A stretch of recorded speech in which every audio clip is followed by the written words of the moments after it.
You see before you a new man. I'm experienced a conversion, and I want to witness about that to you. Perhaps not the conversion you expect, but in the past homily, I know probably a year ago or two, I don't remember exactly, but I made my public confession that I have always been, in my life, a family feast parasite. What do I mean? For decades, actually my whole life, I have brought nothing to the table on Thanksgiving or at Christmas or at birthdays, using the excuse that I'm running so hard as a priest, I just don't have time. And I've told myself and others also, my siblings are such great cooks that I really don't need to bring anything. They're really good. And even when that really wasn't acceptable as an excuse, they told me, you have to bring the rolls. And I actually made or let my mom go do that for me. And I only paid for them sometimes. So again, now that's all true. So nobody was fooled. I call myself, I was a drone. I was a useless member of the hive. That's where I've changed, right? I've decided. So mom's gone. So mom passed away last year. And so I've had to face myself in all sorts of ways. And as I said, a changed man. I still don't cook. I'm not going to do any of that. And actually, it's really true. All three of my siblings really are good cooks. I mean, they did great things. But nevertheless, I'm all in now. I'm no longer a drone. This past summer, I decided to change. So we had the summer bash. That's the birthday party for all the Nagels whose birthdays are in summer. And so I said, I volunteered, I'll bring chips, salsa, and sodas. And my nephew is a root beer snob. A connoisseur. She's a connoisseur. So I searched out a handcrafted root beer to bring, top-of-line chips, made sure there were chips I'd never heard of before, and freshly chopped salsa. And so I brought them, and people were blown away. They were very shocked that I would do something like this. Everybody noticed. And so this Thanksgiving, I'm going to go for the appetizers. So notice the kind of the increase of responsibility. Again, I already planned it. It won't be cooking things, but anything, expensive things I can find in jars, exotic olives or those kind of nuts that have the special flavorings on them, or pickled peppers of some kind.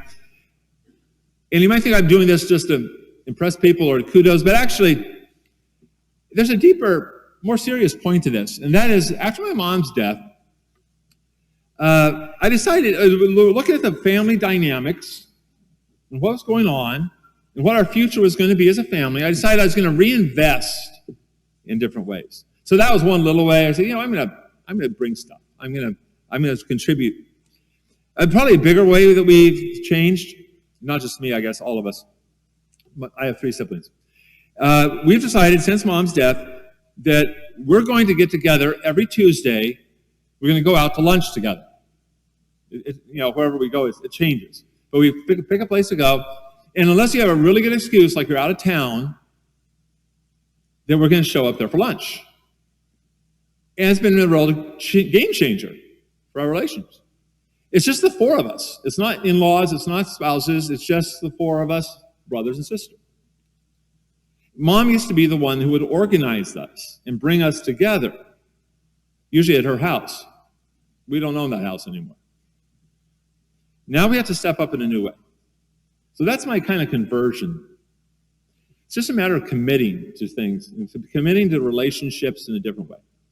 And I mentioned that experience of mine just in context of this is Commitment Sunday for our stewardship campaign.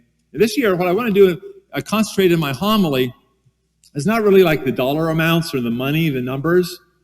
I'm more interested in the number of pledge cards that we can get than the amount pledged. Usually about 25% of the registered parishioners fill out a pledge card. So why is that? So I want to start with what stewardship pledge card is not. It's not a contract. This is what it looks like here. It's not a contract. Nobody's going to come after you if you don't fulfill it. Things happen in people's lives. financial situations change, you can switch your pledge amount anytime you want. But what a pledge card is, I think, is it's a commitment to a community. In fact, it's a commitment to what I think of as a spiritual family.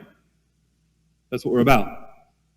And I think that we resist that because we're, as a society, really bad, 21st century America, in committing. We don't like to commit. You know, we're afraid to box ourselves in. If my happiness depends upon my own choices, I need to keep my choices free. I have a fear I'm missing out on a different, better relationship or a different, better job. I'm not going to commit fully. We have trouble with that.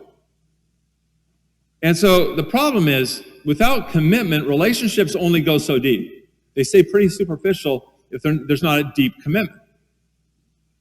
And it's great to think, these days we have different experiences in the course of our careers. That's true.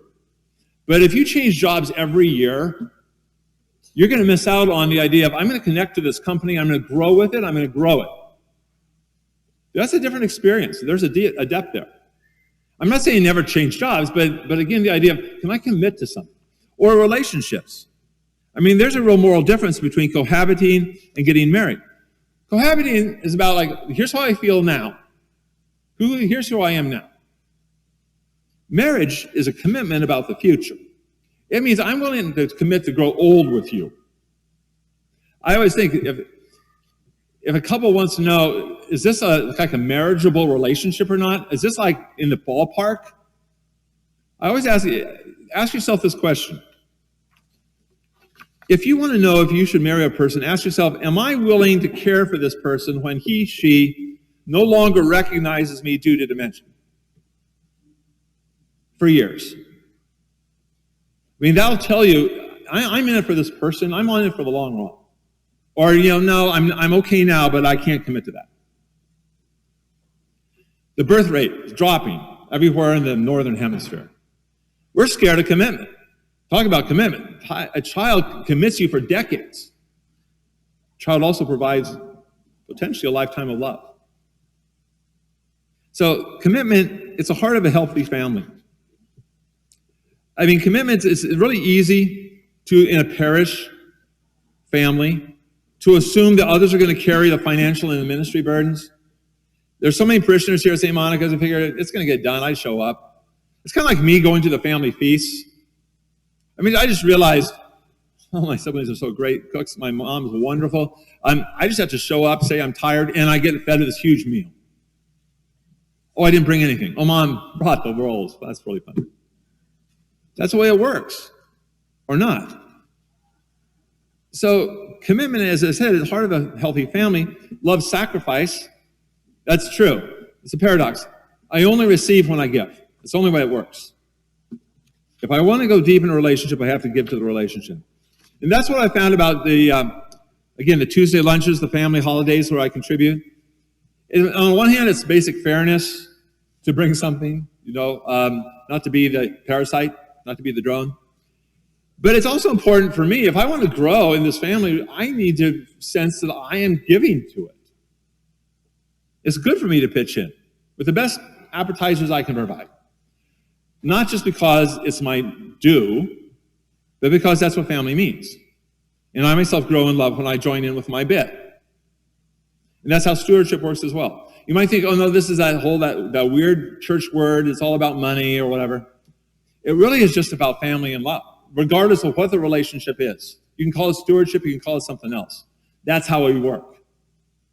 So a pledge to give financially to the church is not simply a monetary donation, it's a commitment. And that's the sticking point. That's why I don't really know if I'll give a little bit of money today, but do I really want to commit like a whole year? It's saying that St. Monica is my spiritual family. And it may not be the case. You might be visiting, you might be checking this out, whatever. That's fine. That makes sense then, not to fill out a pledge card. But if this is your family, then this is a call to commit to it.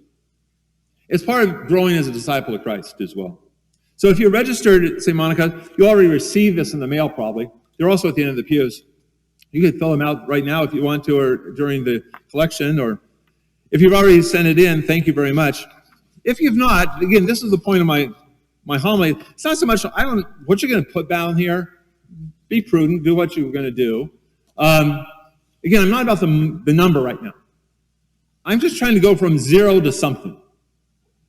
Just as I do when I talk about stewardship of talents and time, the huge gap is not to volunteer for one thing to do a second thing. Once you start, you end up doing more. It's the 80-20 thing. The huge problem is going from nothing to anything. Similarly with pledge cards, in terms of commitment. If you've never filled one of these out, put $10 down for the year. I don't care. But put something down that you feel like, this is my appetizer. This is my soda, my chips to this feast. This is what I can do. But I'm going to do something. I'm going to be one of the people who brings something, not simply the drone. Again, give what's doable, but make the contribution something that feels like, yeah, this is my way I help my family. Family requires sacrifice. Let this be your conversion today. If you've never given a pledge card before, you thought, that's for old people or something, this would be the perfect chance. This would be your year to convert and become a committed member of St. Monica's spiritual family.